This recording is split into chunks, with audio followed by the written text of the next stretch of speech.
قیامت تک سجدے میں رہے میرا سر، اے خدا کہ تیری نعمتوں کے شکر کے لیے یہ زندگی کافی نہیں۔ صبر کرنے والا کامیابی سے محروم نہیں رہتا، چاہے اسے طویل زمانہ لگ جائے۔ کیجئے ہر بات پر صبر و شکر، کیونکہ بہت حسین ہے خدا پر یقین کا سفر۔ معجزے ہوتے ہیں، دعائیں سن لی جاتی ہیں، زخم بھر دیے جاتے ہیں، دل جوڑ دیے جاتے ہیں، کن فرما دیا جاتا ہے، صرف ایمان، توکل اور صبر کی بات ہے۔ زندگی کی سیڑھی کے ہر قدم پر مشکلیں ہیں، ان کا مقابلہ ہمیں صبر و شکر سے کرنا ہے اور اپنی اصل منزل پر پہنچنا ہے۔ جس مقام پر تم اللہ سے شکوہ کرتے ہو، وہ مقام دراصل صبر اور شکر کا ہوتا ہے۔ سب سے خوبصورت عمل ہر پل اللہ کا شکر ادا کرنا۔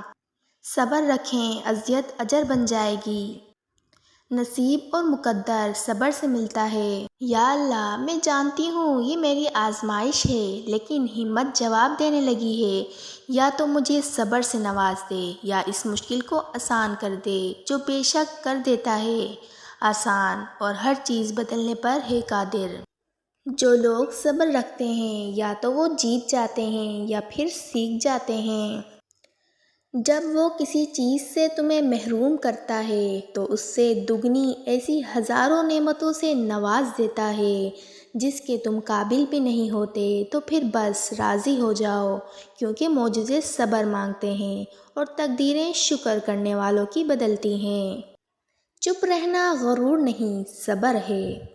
شکر کرنا سیکھو، اتنا ملے گا کہ تھک جاؤ گے۔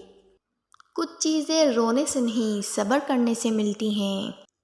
اتنا قابل کہاں تھا میں، جتنا میرے رب نے نواز دیا مجھے۔ جو شخص صبر کا مالک ہے وہ ہر چیز کا مالک ہے۔ مصیبتوں کا مقابلہ صبر سے کرو اور نعمتوں کی حفاظت شکر سے کرو۔ ایمان یہی ہے، صبر کرنا اور معاف کر دینا،